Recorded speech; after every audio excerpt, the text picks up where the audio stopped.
बंदी छोड़ सतगुरु रामपाल जी परमेश्वर जी की जय हो।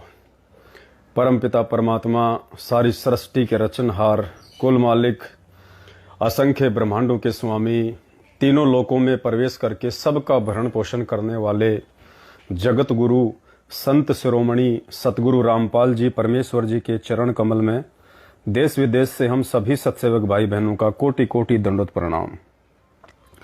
और लाइव वीडियो देख रहे आप सभी भाई बहनों को मुझ पवन दास की तरफ से प्यार भरा सत साहिब। तो अब हम परमात्मा जी का मंगलाचरण करेंगे सभी भाई बहन मिलके। तब तक वीडियो को जो नए भाई बहन जुड़े हैं वो शेयर करते रहें ज्यादा से ज्यादा। बंदी छोड़ सतगुरु रामपाल जी परमेश्वर जी की जय हो। गरीब नमो नमो शतपुरस को नमस्कार गुरु की नहीं, सुर नर मुनि जन साधुआं संतों सर्वस दीन, सतगुरु साहिब संत सब दंडोतम प्रणाम। आगे पीछे मध्य हुए तिनको जा कुर्बान, नराकार निर्विषम काल जाल भय भंजनम, निर्लेपम निज निर्गुणम अकल अनुपवेशुन धुनम। सोहम सुरति समापतम सकल समाना नीरतले, उज्ज्वल हिरंबर हरदम बेपरवाह था है।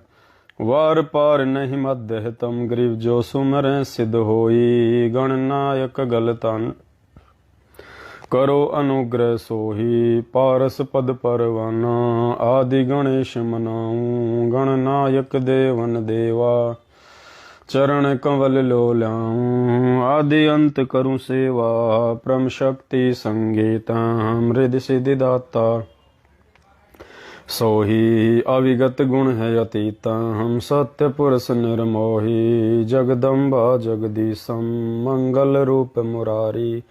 तन मन अर्पूं शीसम भक्ति मुक्ति भंडारी, सुर नर मुनि जन ध्यावे ब्रह्मा विष्णु महेशा।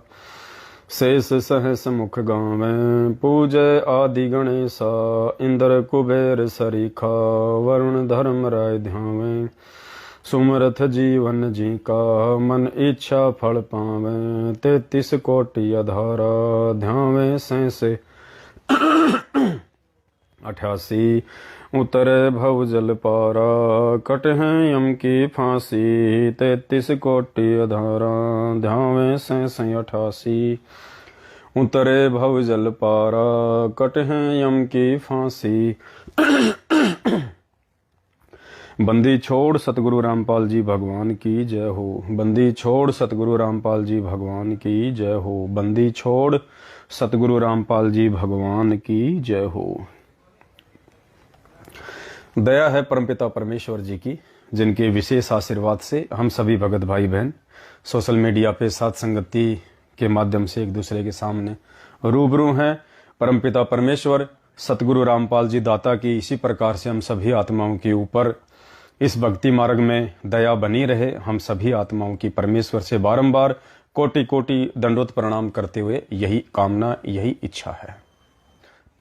उसके बाद में एक वीडियो और आजकल वायरल सा हो रहा है, जिसमें कहा जा रहा है सतगुरुदेव जी के द्वारा कि सतलोक में 3 क्षेत्र हैं और वहां पे नाद और बिंद से वहां पे सृष्टि होती है, नाद और बिंद से।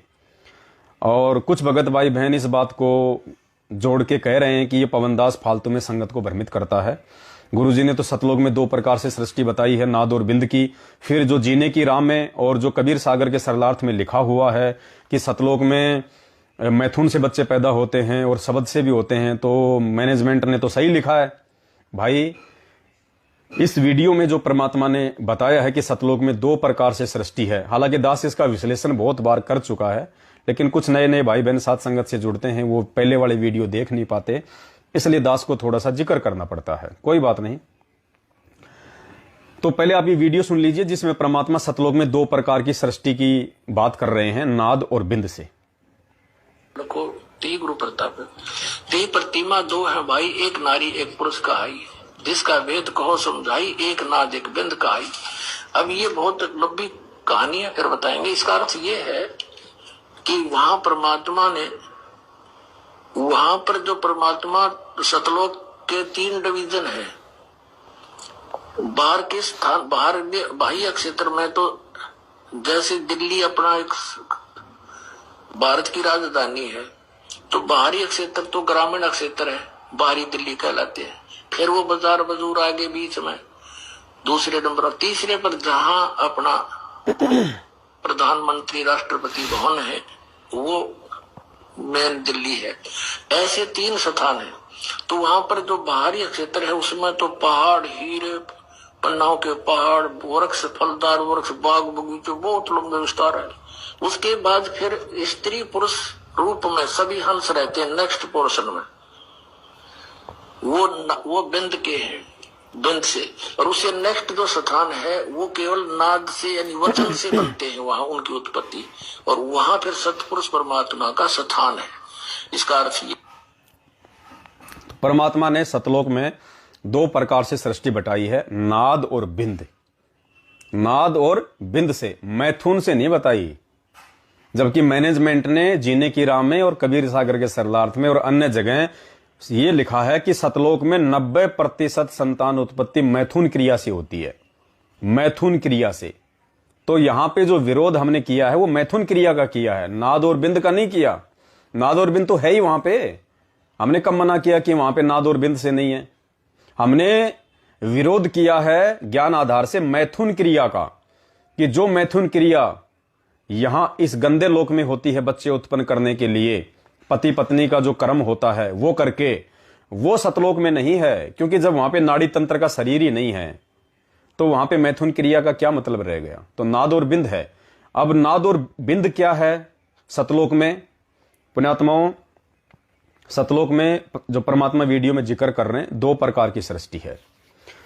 एक सृष्टि है वहां पे नाद की, नाद यानी वचन। तो नाद की सृष्टि कहां होती है? परमात्मा के आसपास में जो हंस होते हैं, परमात्मा के आसपास में जो हंस होते हैं जिनकी उत्पत्ति परमात्मा अपने शब्द से करता है, जिनकी परमात्मा कबीर साहब अपने शब्द से जिनकी उत्पत्ति करता है, उनको कहते हैं नाद उत्पत्ति। उनको नाद वंश के बच्चे कहते हैं, नाद वंश के उनको भगत कहते हैं, जिनकी उत्पत्ति सत्यपुरुष सतगुरु रामपाल जी भगवान सतलोक में अपने सिंहासन के आसपास अपने वचन से करता है, अपने सेवकों के रूप में या वहां की सृष्टि के रूप में। उसको कहते हैं नाद, नाद सृष्टि। जो परमात्मा अपने नाद से यानी अपने वचन से जो बच्चे उत्पन्न करता है उसको कहते हैं नाद। और एक होती है बिंद। बिंद सृष्टि क्या है? सतलोक में जो स्त्री पुरुष हैं, जो हंस और हंसनी हैं, वो स्त्री और पुरुष जो अपने शब्द से जो बच्चे उत्पन्न करते हैं उसको कहते हैं बिंद सृष्टि। यानी जब परमात्मा सतलोक में अपने शब्द से संतान उत्पत्ति करते हैं, आत्माओं की उत्पत्ति करते हैं, उसको कहते हैं नाद।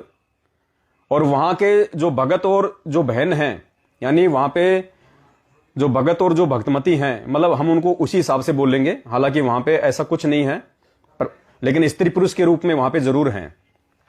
तो सतलोक में जो स्त्री पुरुष जो निवास करते हैं और वो अपने शब्द से जो संतान उत्पत्ति करते हैं उसको कहते हैं नाद सृष्टि। मैथुन सृष्टि सतलोक में नहीं है। 27 साल हो गई गुरुजी ने कोई 27,000 बार सृष्टि रचना सुनाई होगी। एक भी गुरुजी का ऐसा कोई सत्संग बता दो ऑडियो वीडियो में जिसमें परमात्मा ये कह रहे हो कि वहां पे मैथुन से सृष्टि है। जबकि परमात्मा ने तो मैथुन से सृष्टि को सतलोक में नजरअंदाज किया है। खुद कह रहे गुरुजी कि वहां पे शब्द से उत्पत्ति होती है, मैथुन क्रिया नहीं है। तो सतलोक में आके सतपुरुष ने एक कमल के फूल पर, कमल का फूल बिना पानी के वैसे अपनी शक्ति से ऐसे बनाया, उसके ऊपर सफेद कमल के फूल पर स्वयं सतपुरुष आकार में आ गया। उनकी इतनी चमक है कि एक रूम में इतनी चमक निकलती है जैसे करोड़ों सूर्य और करोड़ों चांद मिला दे, और दोनों की रोशनी मिलकर जो चमक देवा पर गर्मी ना हो, इतनी झलक उस बंदी छोड़ भगवान सतपुरुष के एक रूम में तो निकल रही है। इतना उनका तेजोमय शरीर है। तो सतपुरुष ने अपने कहते हैं 17 शब्द उच्चारण किए, वहां सतलोक की सृष्टि रची। एक तो जैसे पूरा 10 किले हो और फिर उसमें कंस्ट्रक्शन करनी न्यारी होती है, वो रचना की। एक शब्द से उन्होंने वहां के उस सतलोक के सब द्वीप रच दिए। ध्यान से सुनना बागे। एक द्वीप की इतना क्षेत्र है कि ये सारे ब्रह्मांड और उस एक द्वीप के कोण में रखे जा सकते, इतना बड़ा विस्तार एक द्वीप का है। तो सबसे पहले बंदी छोड़ ने एक शब्द से वहां के सभी द्वीप रच दिए और फिर 16 शब्द उच्चारण किए। शब्द से सृष्टि होती है सतलोक में, ये मैथुन सृष्टि नहीं है। पहले शब्द से दीप। तो परमेश्वर सतगुरु रामपाल जी भगवान स्पष्ट रूप से कह रहे हैं कि सतलोक में शब्द से सृष्टि है, ये मैथुन क्रिया नहीं है। तो हम उन पुस्तकों में लिखी उस मैथुन सृष्टि का समर्थन हरगिज नहीं कर सकते। ये हमारे परमात्मा जी के वचनों के विरुद्ध है, उनके वचनों के खिलाफ है। इसीलिए हम इस अज्ञान को जो इन पुस्तकों में ठोक रखा है मैनेजमेंट के द्वारा, हम इनकी सेवा करने से भक्तों को मना करते हैं। वरना ज्ञान प्रचार तो हम खुद ही कर रहे हैं परमात्मा का। ये लाइव आना, परमात्मा के विषय में बताना, परमेश्वर के द्वारा दिए गए सत्संगों के सार को बताना उनके आशीर्वाद से, ये भी तो ज्ञान प्रचार ही है। तो इस प्रकार से है वहां पे। तो उम्मीद करता हूं ये सृष्टि वाला भी भाई बहनों का भ्रम निवारण हो गया होगा।